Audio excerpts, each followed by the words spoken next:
WCW Monday Nitro number 177, February 1st, 1999. Hey, listen, before we go any further, Aaron, how old are you, if you don't mind me asking? 31. 31 years old. When did you start watching wrestling? I probably started watching when I was a kid, probably about 5 or 6. Oh. So I've been watching off and on for the last 25 years. So did you watch these Raw and Nitro shows when they originally aired in some form? Only the Raws. I stopped watching Nitro probably about 95, 96-ish. Oh, really? So Wow. as soon as it was on. Yeah, you gave it a year during its best period. Hey, come on now. I went with the good stuff. Well, that's true. I think that's true. We'll determine that as we review Raw here. I'm never really Is there sure. good stuff? Yeah, I mean, there was. So, great It was good irritation. back then. Well, right back then it was very popular. It's questionable today why it was, but it certainly was, so. Holy shit. All right, Vinny, Nitro. So, I always have tech problems with the Nitro. It's always buffering on me. New one this week. I go to click play, and it's just a blank screen. I try this 3 or 4 times. I try open a new window. It's just a blank screen. But if I click add episode to watch list, and then go to my watch list, then I can watch it. That pissed me off. Kurt Hennig and Barry Windham arrived at the building. They are in the tag team tournament, and they want to win the tournament and get those tag team belts. Why? Because then they get a match with Hall and Nash. Because the tag team championships are being brought back only because the winner gets a shot at Hall and Nash. The belts themselves are meaningless. Yep, the birth of the West Texas Rednecks, basically, right here. More or less. Yeah. They showed a video from earlier the day. This was the fucking funniest video. Was this not? Let me just jump forward a little bit. The first 10 minutes of the show, has there ever been a show where in 10 minutes they had more stupid videos? Like, ever? That's not really fair. I think it's more like 45 minutes. So many stupid fucking videos in the first 10 minutes of the show, starting with this one. So the Nitro girls are rehearsing when Scott Steiner comes out to fuck them. And as Kimberly is trying to get away, she trips over one of the other Nitro girls who's down on her hands and knees behind her. Vinny, you're killing it already. Steiner comes out, okay? He grabs Kimberly by the arm. And he basically says, I'm here for you. Right. I'm here for you. Exactly. Let's go fuck. Okay? I'm doing this as a favor. Right. She says no. She yanks her arm away from him for some fucking reason, which I should have gone back to figure out why. Right. There's a Nitro girl on her knees behind Kimberly. I have so Why? many things running through my head right now. She trips over this girl, a legit schoolboy, Yeah. and falls and goes, ugh, and sells it like she's dead. She's out. Right? She sells it like a gunshot. Steiner says, Unconscious. Yeah, she's out. Steiner says, I never touched her, and he flees. And the other Nitro girls and a tech guy or something, they all kneel over Kimberly while still managing to show zero concern at all whatsoever. So that's what happened. This was hilariously bad. Like, astonishingly bad. Well, speaking of astonishingly bad, Mean Gene calls out K-Dog and Rey Mysterio Jr. One, Rey is still wearing the LWO shirt. It's been 3 weeks. Yeah. The Angle was killed, except Rey, who never wanted to be part of the group, won't let it die. And he still hasn't washed it because it's still the same size. Dude, So- you could watch that 100 times. It's going to be big on Ray. So I think it's actually getting smaller. I know that as a small man. So Ray talks about growing up watching Kevin and Lex. And he showed up in WCW for the first time and, quote, they showed that love to me. They guided me through. They gave me respect. He lawn darted you into the side of a building. That's literally the last time we saw them together. Yes.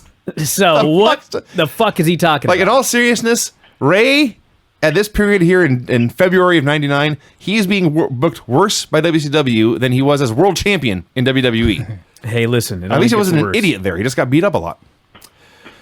So he said he beat Lex. Conan said, in wrestling, you don't need to be 6'5" and 300 pounds anymore. He would make those strawberries bow down.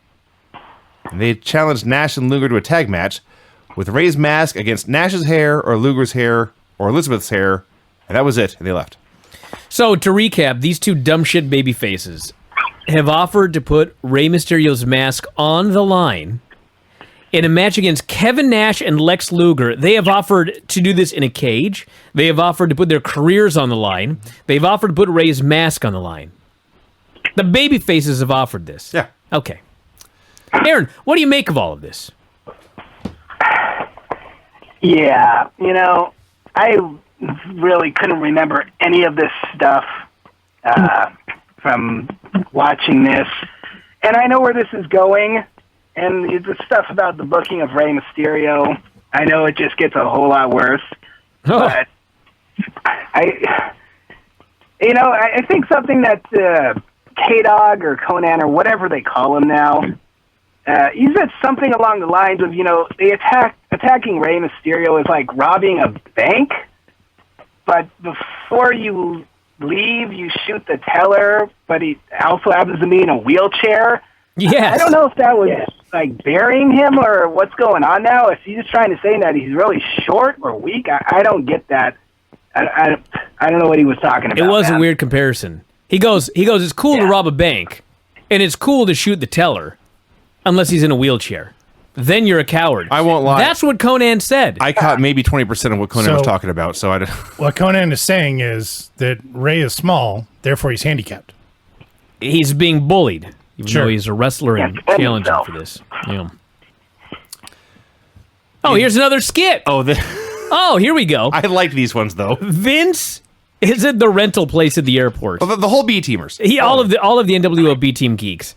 So he comes back and he explains to them, there's no rental cars. Every rental car, There's not one rental car. every agency at the airport in Minneapolis is gone. Not only that, but there's no reservations either.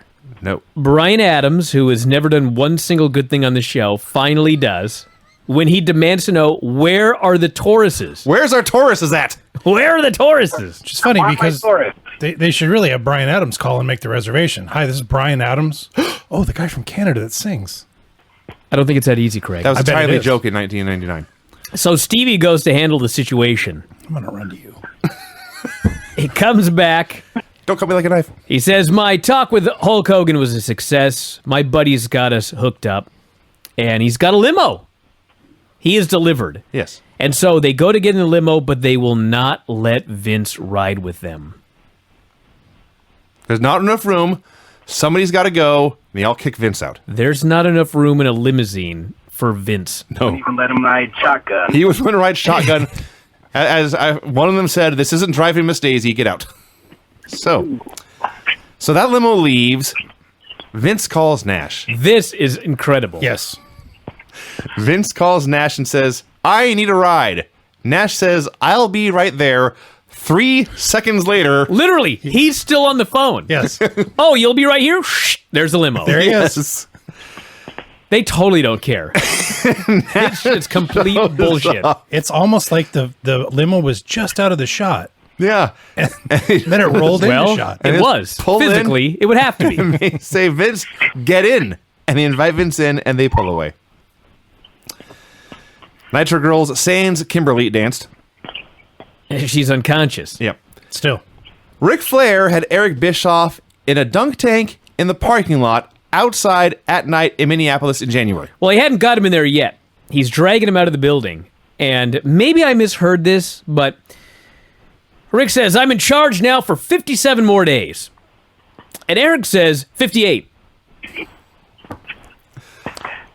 I don't know. Don't look at me for an answer. I Why don't would know. Eric say, it's actually longer, Rick? Mr. President? You have control over me for an extra day. Well, don't get this wrong. So yeah, Flair wants him in a dunk tank outside the Target Center in 28-degree weather in Minneapolis in January. Mm-hmm. And Eric says, I don't want to do it. And Flair says, I didn't want to wrestle Kurt Hennig a few months ago, but I did it anyway. Get your ass in this dunk tank. Pretty sure he volunteered for that, by the way. And Bischoff says, fine, I will do it, but I will get my revenge later. Mm-hmm. And by the way, where's your son? Yes. Kurt Hennig and Barry Windham versus Chris Benoit and Dean Malenko in a tag team tournament match. I don't think it was. What? I thought it was. I thought it was too. Me too. But then the Observer said the planned tournament final was Benoit and Malenko versus... Well, Oh, Vinny's going to explain this. as the announcer said this last week, and I forgot to mention it, For some reason, this is now a double elimination tournament. I see. Because Why? apparently just to guarantee that WCW fucks it up. This company can never get anything right, especially tournaments. So make it a double elimination to make it more complicated to ensure a fuck up. Huh. Now, Barry Windham, in preparation for this match, he got out of the limo, went to the locker room, took off his shirt, taped his wrists, and put his jean jacket back on and walked to the ring. Not just that, he put on a knee brace and then pulled his jeans on over the knee brace. And he kept his street shoes on. He was wearing heels on his boots. Can we talk about how So it was many actually like questions a about really this. good match? Of course it was. I mean, that's what I That got was out of good. this. Shouldn't surprise anyone. This match was awesome.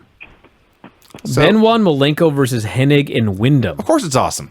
No, Vinny. Like, Wyndham has been hit and miss. Hennig is hit and miss. Well, it is 99. Benoit and Malenko are great. But, like, everybody was great in this match. And they had a great tag team match. Sure. I couldn't believe my eyes. And it broke down into a four-way. Wyndham hit a superplex on Malenko and made a cover, but they were not the legal men. So Benoit hits the diving headbutt on Wyndham to break it up, even though they're not the legal man. That was a mistake on his part, as Hennig hits Benoit with a fisherman suplex for the win. A very fun tag match. It was awesome. 2 thumbs up. 8 on the granny scale. Very good. J.J. Dillon took 5 throws to get Eric Bischoff into the dunk tank, and this made La Parka happy. Actually, he missed 4 times, and then Eric just fell in the water anyway. Because This- it was a gimmick dunk tank. If I'm being honest, yeah, this dunk tank was very poorly operated. There's sometimes they'd hit the target, nothing would happen. Sometimes you just fall in without a ball even being thrown. Because it was fake. But not faked badly, is my point. Well, yeah. It could have been faked a lot better. Yes, easily. The Wolfpack arrived at the building. The B-teamers were already there since they left at the same time. Nash was very stunned to see the B-teamers had their own limo. So Stevie Ray stooges off Vince, and then Vince gets out of the Wolfpack's limo. They had the least intense face-off you ever saw, and Scott Norton made peace when it was already pretty peaceful. They go to the break, and they come back. The B-teamers are heading into their locker room, and Stevie Ray's bitching, "We're not going to have any food. We're not going to have any drinks." And they turn the corner. There's women there. Yeah. And you know what the women say? And I quote, "Hi, black and white guys." Brazzers. And then somebody, and I don't know who, mentions Jungle Fever right as they cut away. I did hear that. Yeah. 1999. I'm trying to figure out if that's more offensive than what we heard on Raw. Not even close. No. Okay. Almost. No. Anyway. Mean Gene brings So Flair. before you go any further, Vinny, let's just recap. The NWO B team walks into a locker room, and there's a bunch of strippers. No, we don't know that. That's Well, they fair. had no clothes on, so I evening mean, gowns. pretty good. No. Flimsy. One of them was in lingerie. All right. Okay. One. They say hi, black and white guys. Sure. There's a Jungle Fever comment, and we Right. cut away. Okay. That's what happened. All right. Okay. Just want to make sure that we got that.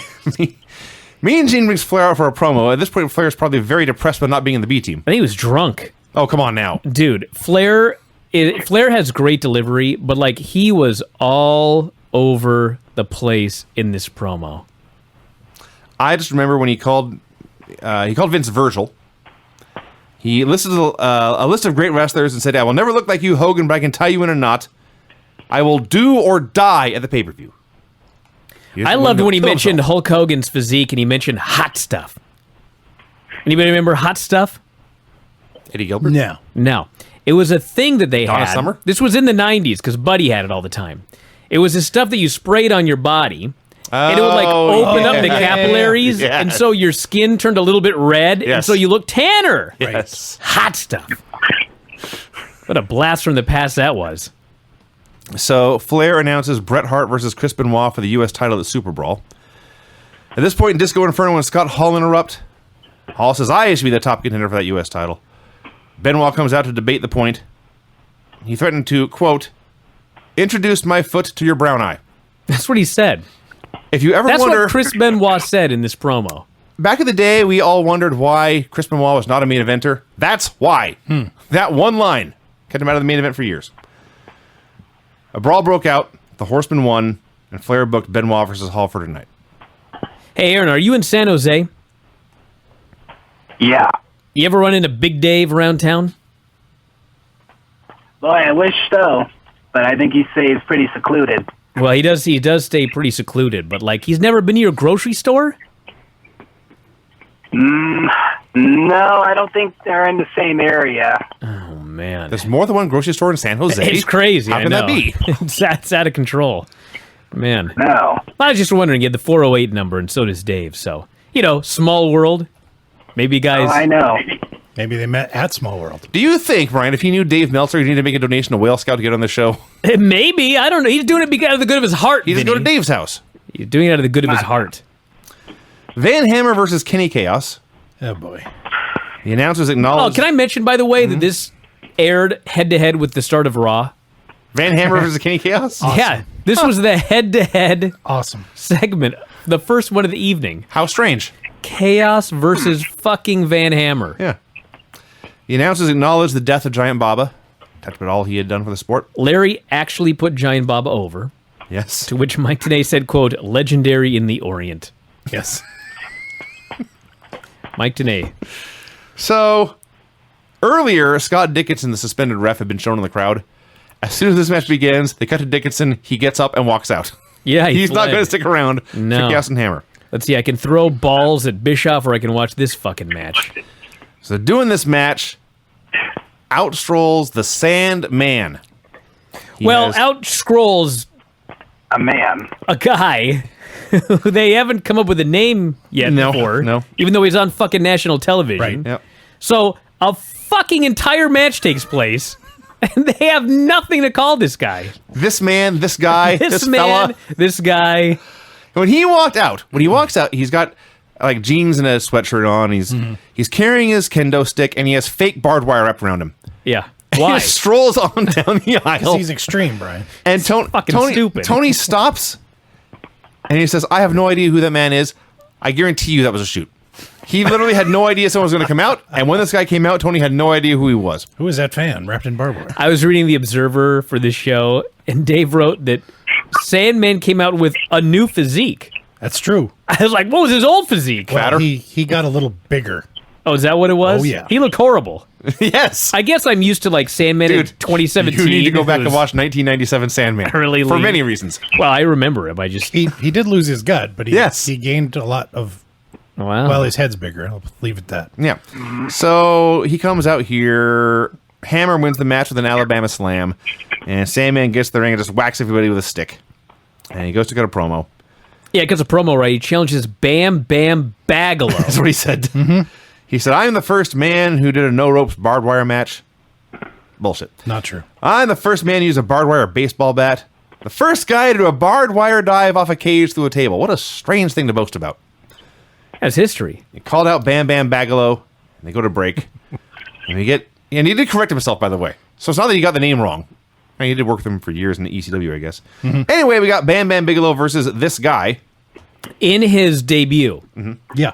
his first ever match He doesn't even have a name. in World Championship Wrestling. By the way, they had a long time to come up with a name, Months. and then he was Hack.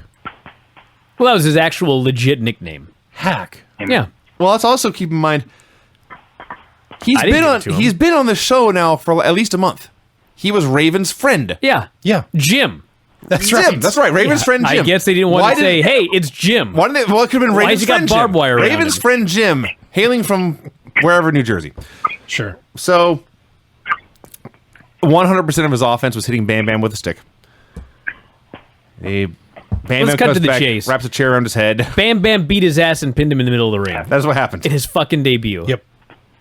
Greetings to Asbury Park was the. He used his own barbed wire against him, hit a headbutt, and the pile driver onto a chair and pinned him. Aaron, did you ever watch ECW? Oh, I would watch a tiny bit in 99-ish, but it just wasn't my thing. Not your thing. No. So I presume this match here was also not your thing? It was boring. You know, it's just you watch it, and you watch it from 2018 to back then. It's like, okay, another chair shot to the head. Well, that's nice. Oh, what's he going to do? He's going to throw him into the barbed wire, and he just bounces off of it. You know, That did happen. Fake. It was very fake barbed wire. Which I shouldn't complain. You know what I mean? No. Complain, but it's like, come on. He comes out there and they're saying, oh, he's so dangerous. He looks like he's wearing a chain fence or something like that. I mean, come on. Yeah, this was a fail. Give him a name. Back at the dunk tank, you could see Bischoff's breath at this point. He actually was falling in water in freezing weather. Yeah. A cameraman threw like 2,000 baseballs. Some hit the target. They went to commercial. Bischoff never fell in. The shittiest damn dunk tank. And then they come back and Scott Dickinson dunks him. Later, yeah. Yeah. Luger Liz video package. This was not live. It was pre-taped, pre-produced, presumably pre-mixed. Liz was so quiet I had to crank up the volume to hear anything she said. There's a reason she didn't talk for like 10 years. Right. So You think they were dating at this time? I'm thinking it was around this time, but Thinking so as well. I don't remember exactly when it was. So, she said it was great to be a part of an elite group like the NWO. And Lex runs down all of Goldberg's assets, but says he's no total package, and laying Goldberg out had been the greatest moment of his career. Let's see, Scott Dickinson hit the dunk tank. The cameraman missed Eric Bischoff going into the drink. Dallas Page arrived. Of course, his wife had been taken out earlier that afternoon. Talks to Kidman, gets the scoop, storms into the NWO locker room, slams the door behind him, but What a stooge. Kidman. Yeah. It was on videotape. I Disgusting. think you would have saw it. All I know is If Page, you watch either of these shows, nobody watches videotape. Page storms into the NWO locker room and slams the door behind him, but thankfully there's a camera in there too. He demands to know where Steiner is. They all just laugh at him. He warns them to pray. Kimberly is fine, and he leaves. Was this the black and white locker room? No, it was a Wolfpack. Okay. Nash and Luger were in there. Facts. He leaves. Then there's a back door, which I guess is the showers. And Steiner steps in and says, "Hey, what's going on, guys?" And he's sure to clarify he never touched Kimberly. She slipped on her own. Actually, he did touch her. He grabbed her elbow. I Yeah. see. Yeah. Well, he said he never touched her. He lied. Heel. Liar. He had a girl in the showers. Her arm came out, and Steiner held up, I guess, a pair of boots. I thought it was leather pants. Yeah, it was Pants, the I other see. hot pants they were wearing in the. I see. Yeah. He implied this was Kimberly with him in the showers, then he went backstage to fuck her. So he was in the shower in his clothes. In his gear. Yeah. That's weird. And she was. You don't say. And Kimberly was unconscious. Well, no, she was standing there, obviously. I see. Somebody was. On her arm. Okay. Maybe he detached her arm and just kind of, flopped it around, showing up. No, to I his don't know, buddies. actually. I don't know what the No, fuck's that's going on. not. This is fucking stupid. So they go in the shower.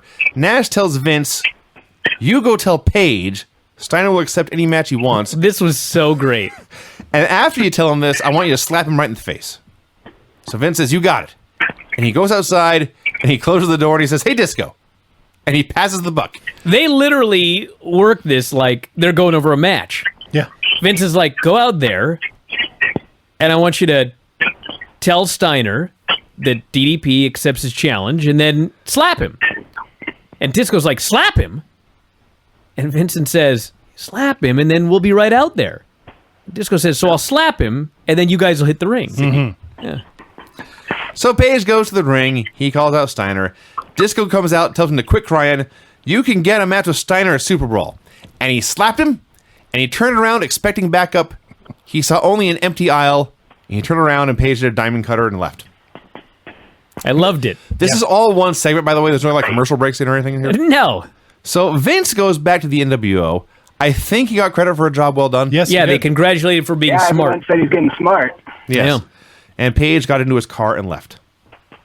Oh, by the way, we forgot to mention in the Ric Flair interview, he called him Virgil. Yeah. Yeah. Vinny made note of it. Yeah. Okay. Just remembered that. Where was DDP going? yeah, where's hospital. Kimberly?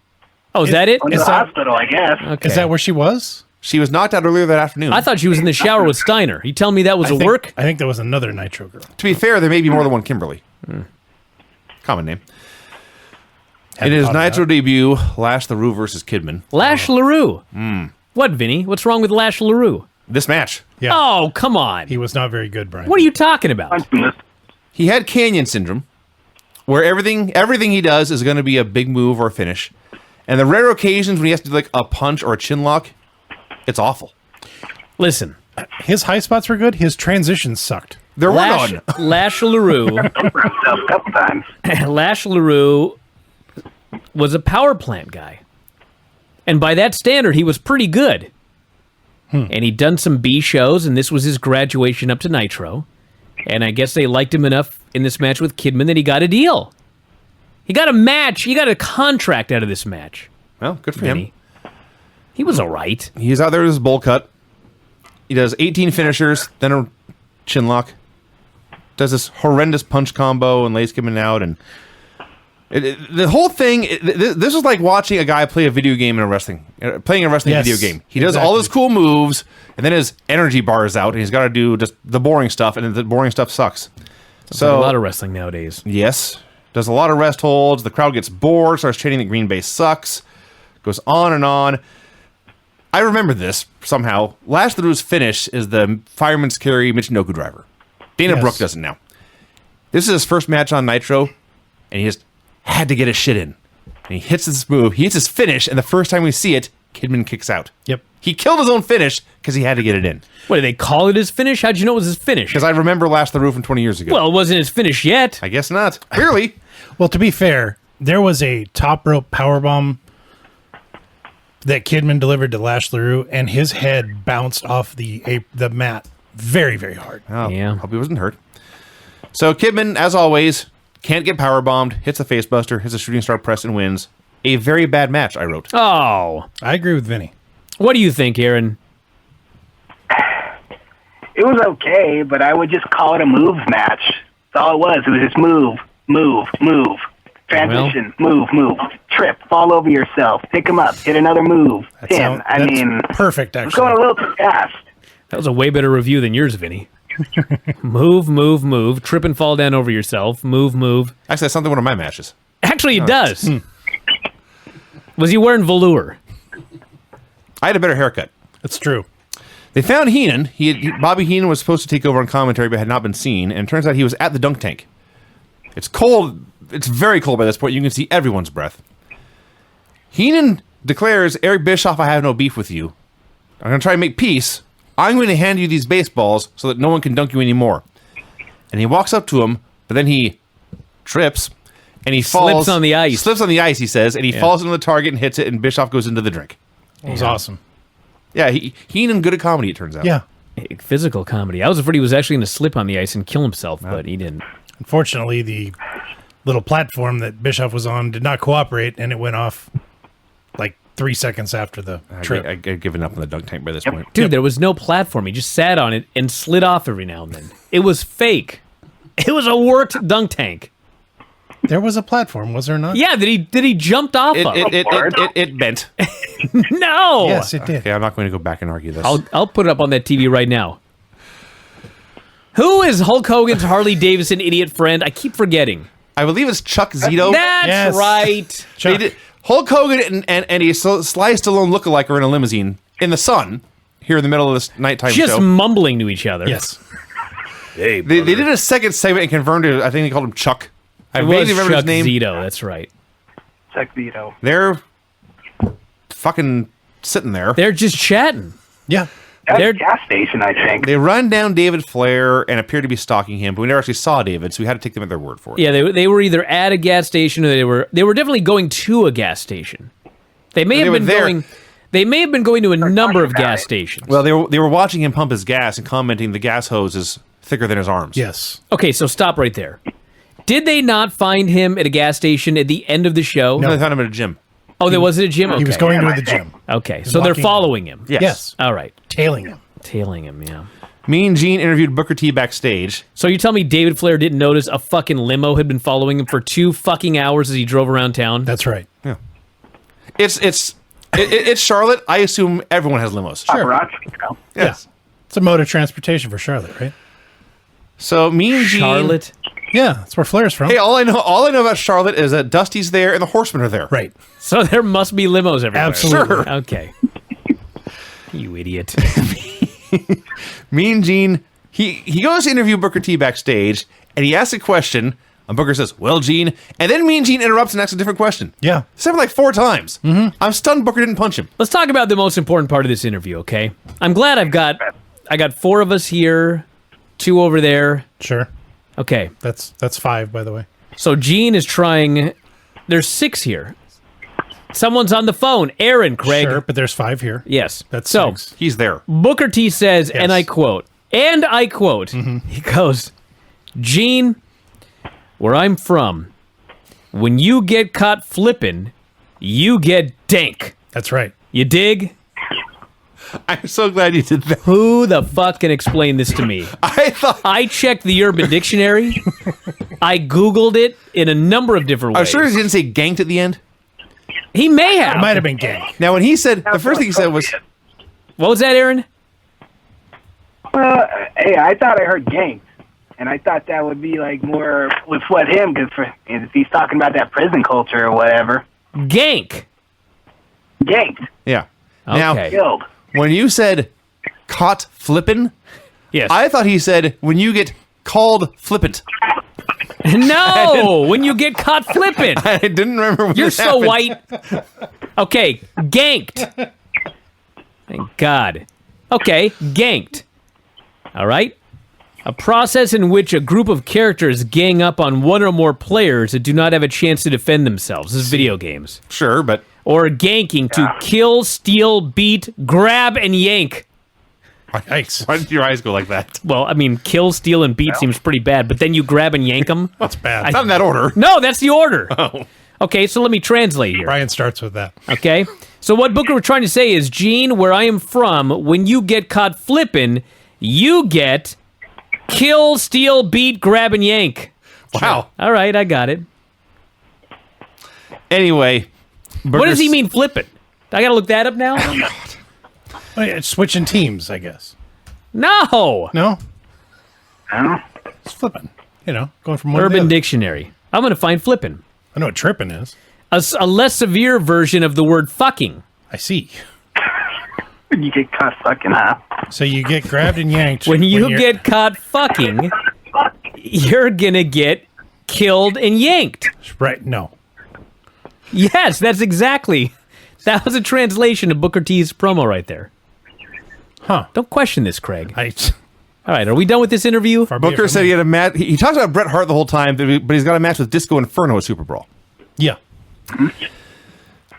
Scott Steiner and Buff Bagwell come out for a promo, and Scott immediately uses the word mesmerized. That's right. He was mesmerized.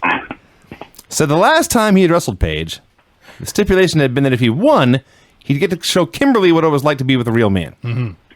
I left the word with there, and it says what it was like to be a real man. I don't think that's right. He insisted Kimberly was flirting with him backstage. Paige needed to step aside and let nature take its course. That made me laugh. This led to a very odd but very fun match. Yes. Oh, it was great. Scott Steiner versus Chris Jericho. Love this match. Jericho was not afraid to potato Scott Steiner. That's clear. Yeah. Like, if I were in the ring with this guy, I wouldn't lay one finger on him. Jericho's just kicking him in the face. That and moonsault, the Yeah. Hibata, Brutal. when Scott Steiner screams out in pain on the landing. A lot of fun. And the other star of this, by the way, is Buff Bagwell, yes. who was great. He's interfering frequently, and at one point on the floor, Jericho stumbles past him, and Buff holds up his hands, and he says, "I'm innocent." And then he pokes Jericho in the eye, turns to the camera and says, "I guess I'm guilty." He's a great heel. He was awesome. So the match continues. Jericho, is in control. he hits a super kick. Yes. He lays out Scott Steiner. He's got him at his mercy. He's winning on him. He's very much winning on him. And then goes for the walkout. Yeah, I'm going to leave now. What the hell was this? So he goes to walk out. He runs into Saturn in a dress. Saturn throws him back in, and Steiner hooks the recliner and wins. We must add that when Saturn threw him back in the ring while wearing a dress, he looked at the camera and he said, "Life's a drag." Yeah. Yeah. He's embracing it. How did a line that terrible not make it on Raw? I don't know, but I was cool with it. He's way better in a dress. It's a huge improvement for Saturn. Nash, Luger, and Liz come out for a promo. Okay, this was the dumbest thing, ever. Yeah. Am I wrong? No, you're not. Nash and Luger take off their hats, they pull their hair ties out, they unveil their golden locks. Nash says they want hair on the line, fine. At Super Brawl, we will put Liz's hair on the line against Rey Mysterio's mask. Liz is like, "What? What do you mean, guys?" And Nash says, "Don't worry, baby, it's going to be okay." Yeah. And then she goes, "Oh, okay." That's how it went. That is exactly how it went. The only thing you're leaving out is Nash's line about the Star Trek movie with a sexy bald woman in it. Yeah. So even if she does get shaved, she'll still be hot. They killed the stip. This was an utter mockery of a promo to set up an utter mockery of a match, which is going to unmask the legendary Rey Mysterio Jr. Yes. Right. It's terrible. It's fucking bullshit. It could not have been worse. No, it could not have been worse. Not to mention, why was Rey making the challenge? Yes. And the heels are laughingly accepting it and putting a woman's hair on the line. Not only that, but they had mentioned, how about you guys put Liz's hair on the line, and then they accepted that. I don't know. That's ridiculous. Kat comes out for a promo, demands to be referred to as the greatest of all time, dares anyone to come fight him. They cut back to the Wolfpack locker room, where they say, "Hey, Scott, Kat's calling you out." And it's Scott Norton, and he's pissed. And he goes down to the ring. God damn, I love this match. Yes, sir. Scott Norton versus the Cat. Best match of 1999. Absolutely. Here's what happened, everyone. For 10 wonderful minutes, the best 10 minutes of my day, Scott Norton tortured the Cat. He beat the shit out of him. He slammed him left. He slammed him right. No-sold everything Cat did. He skinned the cat. He actually did. He skinned the Cat. He chopped him. He chopped Cat till his chest was red.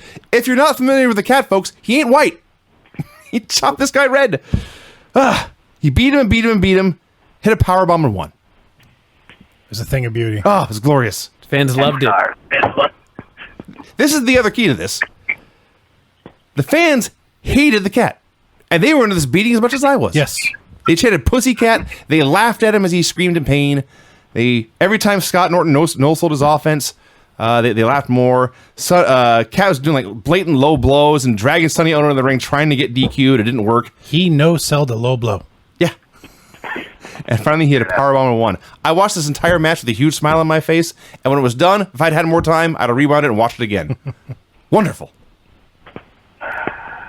Mean Gene brings Goldberg out for an interview. Gene asks about the streak. Goldberg says, the past is the past, so forget it, because I have. And Gene asks about Bam Bam Bigelow, and Goldberg says he's not an extremist, he's not the beast from the East, he's just next. And everyone roars, and that was it. Great. He made his point and he was done.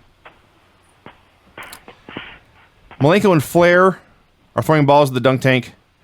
I love this. They're throwing balls, and finally Flair's just like, fuck it. He walks over, pushes a button, Eric falls in. Mm-hmm. And Bischoff pops out of the ice-cold water and screams, "I'll get the last laugh, Flair. Where's your kid?" I gotta say, Eric Bischoff dedication to this, it's pretty amazing. Yeah. It was frankly, live. He couldn't even put warm water in it because it would have steamed up.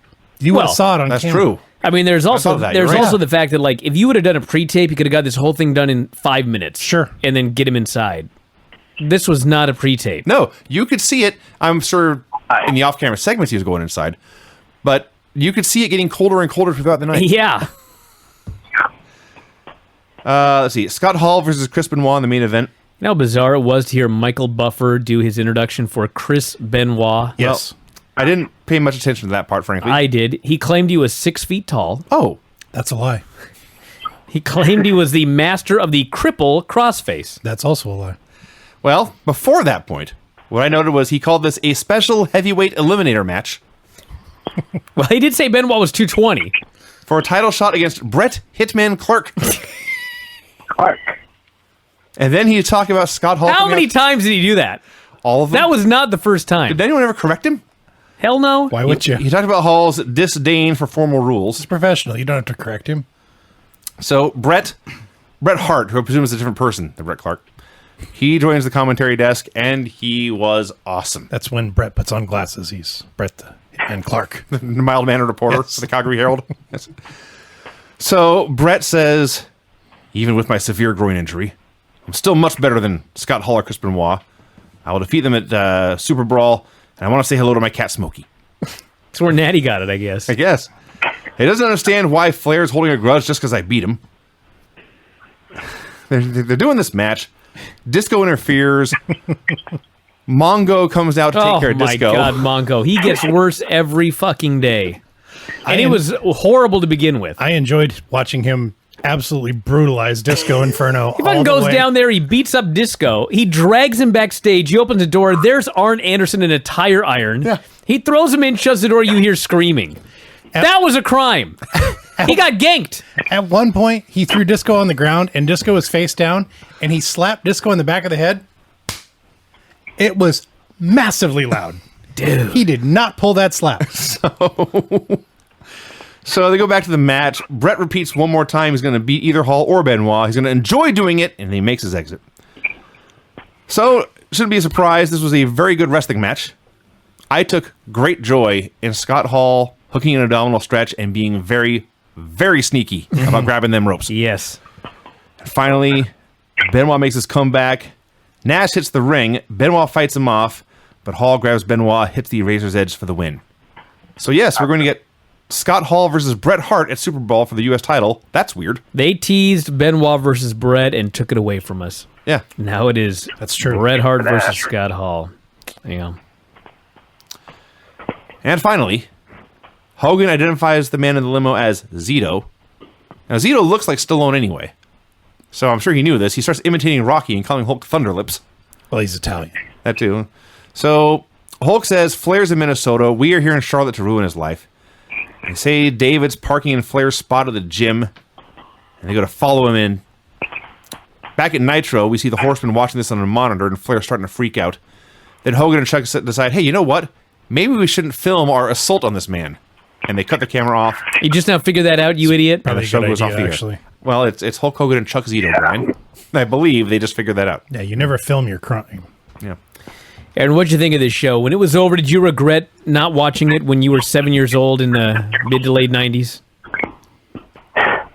This show, other than the Scott Norton thing, was completely boring to me, and there was just too many skits.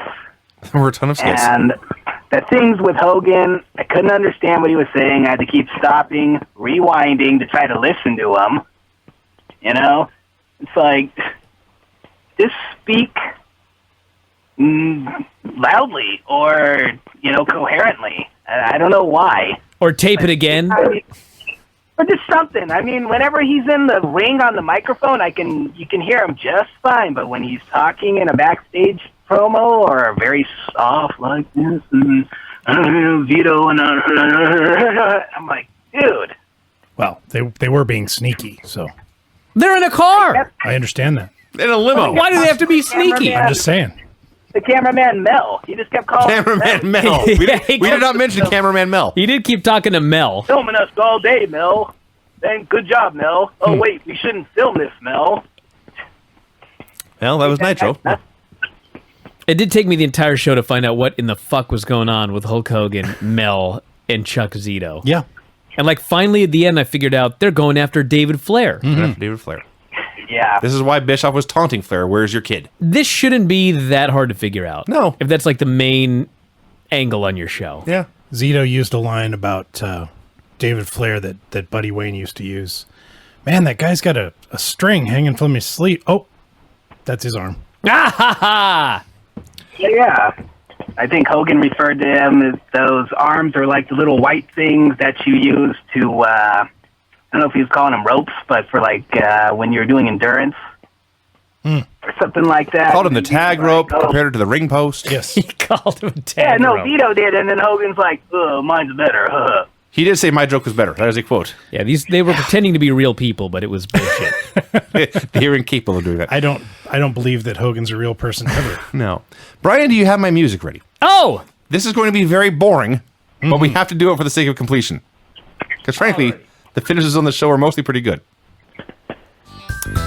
The finishes on this show were clean pin, pin in a hardcore match, clean pin, submission after loads of interference, clean pin, and pin after distraction. That's amazing. Wow. That was a lot of clean finishes here on this was. show. Tons of them. Aaron, do you watch this show every week, or was this the first one you'd watched in forever? For WCW, it's been a while since I watched it. When I first got the network, I started watching a lot of them from 96, 97. I watched a couple from 99 and 2000, and I don't know, man. Man, well, you know what? You chose a decent show because usually they're about 5 times worse than this one. That's true. Oh no, I listen to your guys' thing every Tuesday, so I know how bad they can be.